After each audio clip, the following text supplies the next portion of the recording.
러시아의 유명한 작가 톨스토이의 4개의 단편 소설을 엮은 사람은 무엇으로 사는가라는 책 속에는 같은 제목의 단편 소설이 있습니다. 하나님은 명령을 어긴 천사 미하일에게 세상에 내려가서 3가지 질문에 대한 답을 찾아오라고 명령하세요. 미하일은 미카엘의 러시아식 발음이죠. 첫 번째 질문은 사람의 마음 속에는 무엇이 있는가이고, 두 번째 질문은 사람에게는 자기 미래를 내다보는 지혜가 있는가라는 질문이었습니다. 그리고 마지막으로 사람은 무엇으로 사는가라는 질문이죠. 세상으로 추방돼서 차가운 길바닥에 알몸으로 웅크리고 있던 자신을 시몬과 마트료나 부부가 사랑의 마음으로 따뜻하게 대접하는 것을 보고 미하일은 사람의 마음 속에는 하나님의 사랑이 있다는 것을 깨닫게 돼요. 그래서 누군가를 보고 불쌍히 여기고 긍휼히 여기는 마음이 들면 그것은 하나님의 마음이라고 생각하면 됩니다. 시몬을 도와서 구두 수선공이 된 미하일은 곧 죽게 될 귀족 신사가, 미하일은 천사니까 영적인 존재니까 죽음을 미리 볼 수 있는 거잖아요. 곧 죽게 될 신사가 1년이 넘게 신어도 닳지 않는 구두를 만들어 달라고 주문하는 것을 보고 인간에게는 자기 미래를 내다보는 지혜가 없다는 것도 알게 되지요. 마지막으로 엄마를 잃어버린 이웃 아이들을 사랑으로 보살피고 키워주는 부인을 만난 후로 사람은 사랑으로 산다. 사람이란 무엇으로 사는 거예요? 사랑으로 산다는 것을 알게 되고 하늘로 돌아가게 되죠. 그런데 사람들은 흔히 사랑이 밥 먹여주냐? 사랑이 밥 먹여주냐? 이렇게 이야기를 해요. 그렇습니다. 물론 사람이 살려면 기본적인 의식주가 해결되어야 하는 것은 맞지요. 하지만 우리 인간은 동물처럼 어떤 육신의 욕구, 그것의 만족만을 위해서 살아가는 존재는 아니라는 거예요. 우리는 흔히 먹기 위해 사느냐, 살기 위해 먹느냐, 이런 질문을 하기 좋아하는데 사실 이 2개의 질문은 성격이 다른 거예요. 살기 위해 먹는다는 것은 생존의 문제를 가리키죠. 먹기 위해 사느냐는 질문은 우리 존재의 목적과 이유가 뭐냐는 보다 고차원적인 질문이기 때문이에요. 우리 인간은 하나님의 형상대로 지음받았기 때문에 하나님 안에 있을 때 진정한 쉼과 평안을 누릴 수 있고요. 하나님과의 인격적인 만남을 통해서 영혼의 때를 바라보며 살 수도 있는 것입니다.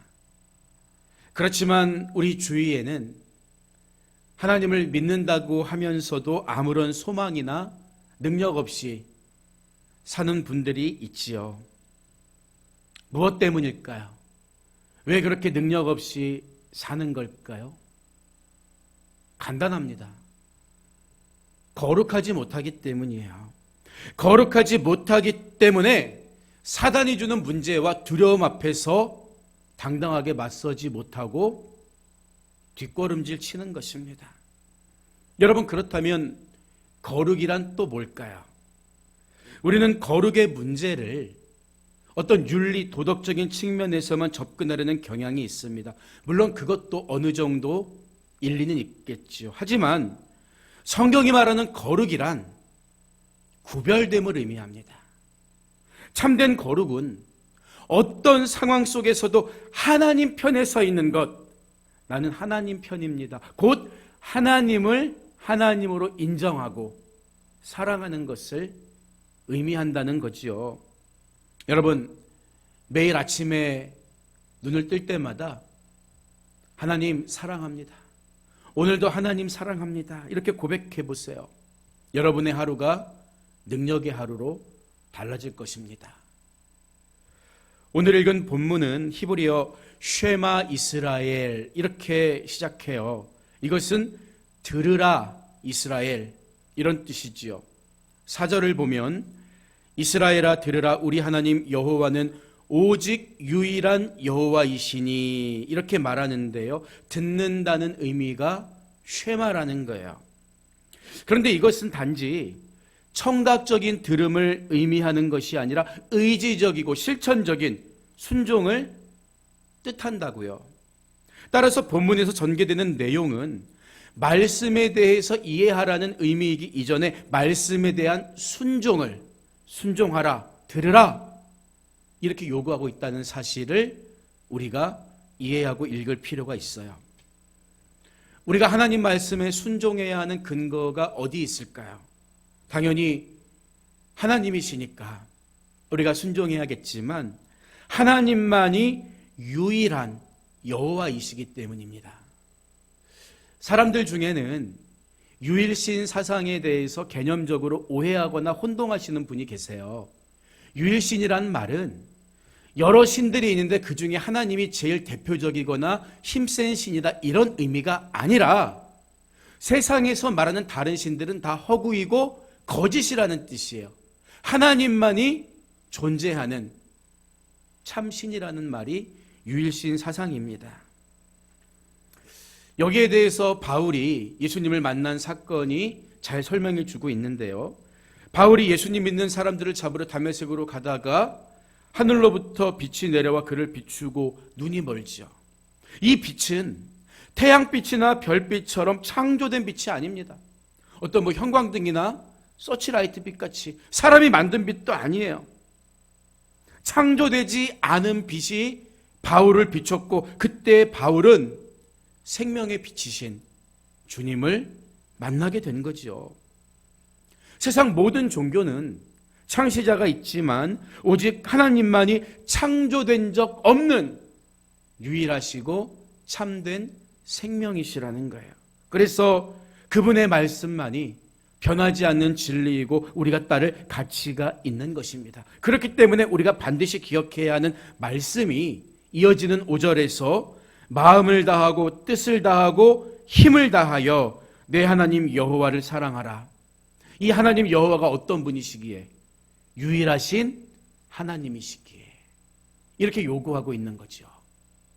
예수님께서도 이것이 가장 큰 계명이라고 말씀하셨는데 예수님은 이 말씀에 한 가지를 덧붙이세요. 마음을 다하고 뜻을 다하고 목숨을 다하여. 여러분, 우리의 생각과 마음과 의지와 판단은 목숨과 맞먹는 가치가 있는 거예요. 하나님은 귀히 보십니다. 이것을 다해서 하나님을 사랑하는 것, 성경이 우리에게 요구하고 있는 거예요. 그렇다면 우리는 왜 하나님을 사랑해야 할까요? 예전에 어떤 분께서 왜 하나님이 당신만 사랑하라고 말씀하시는지 모르겠다. 그렇잖아요. 세상에는 사랑스러운 대상이 얼마나 많이 있습니까? 근데 하나님이 자신만 사랑하라고 우리에게 요구하셨다는 거죠. 왜일까요? 이 질문에 답하기 전에 먼저 사랑에 대해서 한번 생각해 보자고요. 흔히 사랑에 빠진 연인들에게 왜 상대방을 사랑하느냐고 묻는다면 돈이 많아서, 집안이 좋아서 이렇게 대답하는 사람 본 적 있으세요? 없죠. 물론 속마음이야 어떨지 우리가 알 수는 없지만 사랑에는 딱히 특별한 이유가 없는 거예요. 사랑하기 전에는 많은 조건들이 필요하지만 일단 사랑에 빠지게 된 순간 그런 것들이 큰 의미가 없어지기 때문이죠. 그런데 우리가 하나님을 사랑하게 되는 과정을 보면요, 어떤 사람 사이에 연애할 때 일어나는 감정과는 차이가 있습니다. 왜냐하면 하나님은 우리와 동등한 존재가 아니시기 때문이에요. 우리는 하나님을 눈으로 볼 수도 없고 그분과 일상적인 대화를 나눌 수 없습니다. 무작정 온 마음 다해 하나님 사랑하는 게 어렵다는 거예요. 그래서 우리는 하나님께서 내 삶 속에 행하신 일들을 보면서 하나님을 알아가게 됩니다. 따라서 하나님이 하신 일들을 인정하고 귀하게 여기고 감사할 때 우리에게도 비로소 하나님을 사랑하는 마음이 생길 수가 있다는 거죠. 요한일서 4장 9절을 보면 하나님의 사랑이 우리에게 이렇게 나타난 바 되었으니 하나님이 자기의 독생자를 세상에 보내심은 그로 말미암아 우리를 살리려 하심이라, 이렇게 이야기하고 있습니다. 우리는 나 대신 이 땅에 오셔서 십자가에 죽으신 예수 그리스도를 통해서 하나님의 사랑을 알고 경험하게 된다는 거예요. 우리가 회개하고 간절히 구하기만 하면 하나님은 각 사람에게 성령을 선물로 주시고 그 성령께서 내가 그리스도를 통해 구원받은 사람이라는 사실이 믿어지도록 도와주신다는 거예요. 이처럼 오직 예수 그리스도를 통해서 우리는 하나님의 사랑을 알 뿐만 아니라 하나님을 사랑할 수도 있다는 거예요.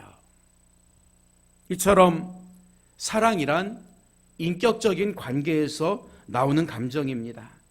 하나님께서 하신 모든 일들이 나를 향한 사랑의 행위라는 것을 안다면 나도 하나님을 사랑하지 않고는 베길 수가 없는 거예요. 그런데 만약에 내가 하나님을 사랑하면서 동시에 물질도 사랑해요, 명예도 사랑해요, 권력도 사랑해요. 그렇다면 나를 향한 하나님의 사랑 또한 명예나 물질이나 권력이 줄 수 있는 사랑들 중 하나에 불과한 사랑으로 전락해버리고 마는 거예요. 그렇기 때문에 하나님께서 우리에게 당신만 사랑하라고 요구하신 말씀 속에는 하나님도 나만 사랑하시겠다는 의미가 포함되어 있는 것입니다. 오직 나만을 사랑하는 그 진실한 사랑을 깨달으라고 하나님도 내가 하나님만 사랑하기를 원하고 계신다는 거죠. 우리가 하나님을 사랑해야 하는 또 한 가지 이유는 그 사랑만이 영원의 때에 나를 살릴 수 있는 진실한 사랑이기 때문입니다. 노아가 애써서 방주를 만들어요.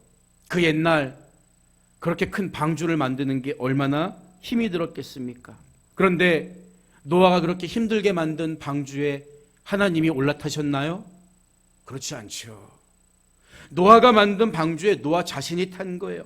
자신이 그 방주에 타서 홍수로부터 구원받은 것입니다. 노아는 하나님이 무서워서 방주를 지은 게 아니라 사랑하는 마음으로 그 말씀에 순종했고 그 순종이 결국 자기는 물론 자기 가족들도 구원하게 됐다는 거예요.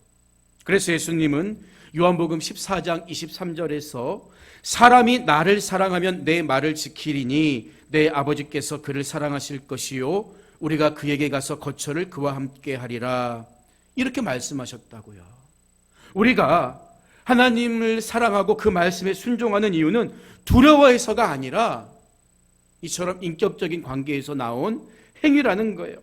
하나님을 사랑하는 것이 심판의 날에 죽지 않고 사는 유일한 길입니다. 그래서 우리는 하나님만을 사랑해야 하는 거예요. 이렇게 하나님을 사랑하는 것을 6절을 보면 오늘 내가 내게 명하신 이 말씀을 너는 마음에 새기고, 이렇게 말하고 있다고요. 여러분, 이 말씀이 의미하는 바가 뭘까요? 자녀나 다른 이에게 가르치기 전에 하나님 사랑을 먼저 내 마음속에 새겨야 한다는 거예요. 지켜야 한다는 거예요. 만약에 여러분이 말로는 하나님을 사랑하라고 가르치면서 실제로는 하나님보다 세상을 더 사랑한다면 여러분의 자녀 또한 하나님보다 세상을 더 사랑할 수밖에 없다는 거예요. 선생님이 예배를 빠지는 것을 대수롭지 않게 여기면 우리 학생들, 아이들의 인생 속에서도 예배는 두 번째, 세 번째로 밀려나게 되는 것입니다. 아이들은 부모와 선생님의 뒷모습을 보면서 자라나기 때문이에요. 그래서 성경은 하나님이 한 분이시며 우리가 그분을 사랑하라고 가르치기 전에 내 자신이 먼저 마음에 이 말씀을 새겨야 한다, 실천해야 한다, 요구하는 것입니다. 최고의 스승, 최고의 부모는 그래서 하나님을 사랑하는 사람이라는 거죠. 그렇다면 이 사랑의 마음을 우리가 마음에 새기고 어떻게 자녀와 다음 세대들에게 가르쳐야 할까요? 오늘 본문 말씀을 보면요, 하나님 말씀을 가르치는 것은 두 가지 방법으로 실천해야 한다는 것을 알 수가 있습니다. 첫째는 말씀을 직접 가르치는 것이고, 둘째는 말씀에 순종할 수 있는 환경을 만들어주는 거예요. 본문 7절은 먼저 직접 가르치는 말씀 교육을 설명하고 있는데요, 내 자녀에게 부지런히 가르치며 집에 앉았을 때이든지 길을 갈 때이든지 누워있을 때이든지 일어날 때이든지 말씀을 강론할 것이며, 이렇게 말하고 있어요. 이것은 집 안팎에서 일어나는 모든 일상생활 중에 가르쳐야 한다. 하나님 말씀이, 예수가 화제가 되게 해야 한다. 대화의 주제가 되게 해야 한다. 이 말씀이에요. 남에게 신앙교육을 맡기고 그것으로 안주해서는 절대 안 된다는 가르침이지요. 여러분, 유대인들이 얼마나 교육에 철저합니까? 그런데 이 교육의 중심이 어디에서 비롯될까요? 학교가 아닙니다. 유대인들의 모든 교육은 가정에서부터 시작된다는 거예요. 그래서 나라 없이 2000년을 살면서도 그 민족이 소멸되지 않고 살아남아서 나라를 건설하잖아요. 20세기 초에 그 끔찍한 홀로코스트 학살을 견뎌내고 지금은 세상을 좌지우지하는 가장 영향력 있는 민족, 나라가 되지 않았습니까? 이 원동력이 어디 있는 거예요? 교육에 있는 거예요. 그런데 그 교육이 가정에 있었고, 가정교육의 핵심이 바로 하나님을 사랑하는 데 있었다는 거죠. 하나님 말씀은 예나 지금이나 변함이 없습니다. 마찬가지로 최고의 신앙교사는 부모라는 것과 최고의 학습터는 가정이라는 사실을 우리는 반드시 기억해야 하는 거예요. 여러분, 그렇기 때문에 우리는 나이가 들어도 자녀는 자녀요. 어릴 때만 자녀고 나이 들면 자녀 아닙니까? 항상 자녀예요. 그 자녀에게 끊임없이 말씀을 가르칠 수 있는 열정과 능력과 지혜가 메마르지 않게 해달라고 기도해야 되는 거예요. 좋은 부모가 되기 위해서, 좋은 교사가 되기 위해서. 하나님 말씀을 가르치는 두 번째 방법은 말씀대로 살 수 있는 환경을 만들어주는 것입니다. 8절 이하의 말씀을 보면요, 너는 또 그것을 내 손목에 매어 기호를 삼으며 내 미간에 붙여 표로 삼고 또 내 집 문설주와 바깥문에 기록할지니라. 이렇게 말하죠. 우리가 흔히 손목에 시계를 차잖아요. 이 손목은 어떤 일을 할 때 가장 내가 쉽게 볼 수 있는 위치이기도 합니다. 그 말씀이 생각나게 할 수 있도록 가까운 곳에 말씀을 두라는 거예요. 교회 화장실이나 여러분 집 벽에 하나님 말씀을 붙여두는 것도 이런 이유이겠죠. 미간의 표는 내가 볼 수는 없습니다. 그러나 상대방이 나를 볼 수 있는 거예요. 이것은 내 정체성을 어디에 가서든지 말하라는 거예요.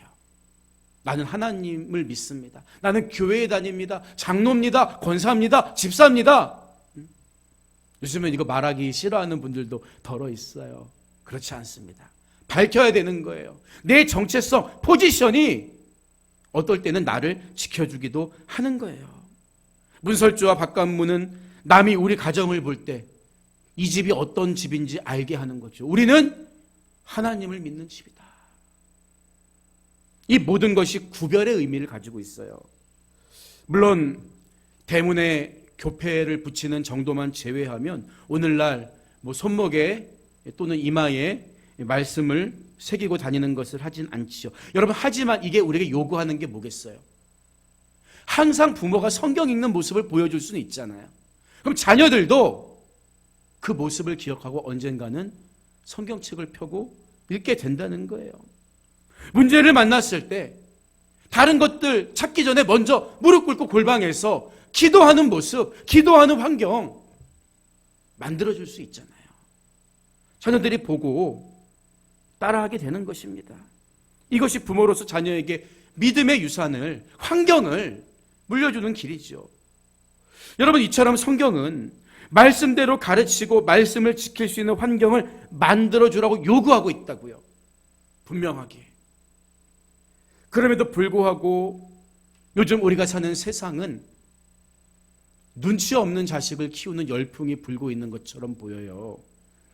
무슨 말이냐 하면 기죽는다고, 눈치는 좀 없어도, 배려심은 좀 없어도 당당하게 살아야 한다고, 이게 어떤 트렌드가 된 것 같아요. 아이들을 최대한 자유롭게 방임하고 키우려고 합니다. 그러다 보니까 하나님 앞에 구별되어야 한다는 신앙의 기본마저 지키지 못하게 되는 거예요. 결과적으로 하나님을 사랑하라고 가르치는 게 아니라 너 자신을 사랑하라고 가르치는 잘못된 교육이 되고 있는 거죠. 여러분, 그러나 우리는 하나님 앞에서 하나님 눈치 보는 자식을 키워낼 수 있어야 하는 거예요. 하나님 앞에서 눈치 안 보고 함부로 까불면 사울왕처럼 망하는 것입니다. 하나님보다 자식을 더 귀하게 여기면 엘리 제사장 가문처럼 자식도 망하고 나도 망하게 되는 거예요. 아무리 사람들이 조롱하고 아니라고 우겨도 예레미야처럼 하나님이 전하는 말씀을 분별하고 옳은 말을 가르칠 수 있어야 하나님이 귀히 여기시고 하나님이 쓰실 수가 있다는 거예요. 그래서 하나님을 사랑하는 것이 가장 귀하다는 것은 자녀의 나이가 들어도 계속 직접적으로 가르치기도 하고 환경을 만들어주면서 가르쳐 내야 하는 교훈이라는 거죠. 하나님을 사랑하고 언제나 하나님 편에 서는 것은 모든 인간이 영혼의 때에 하나님 앞에 서는 날까지 평생 동안 들어야 할 교훈이기 때문입니다.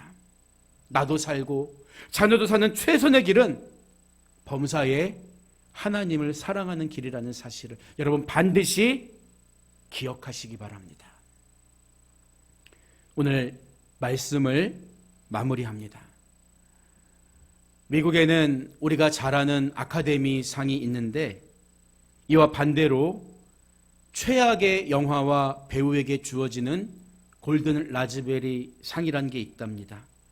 공개적으로 망신을 당하게 되는 이 시상식에 수상자가 참석하지 않는 것은 너무나 당연한 일이었죠.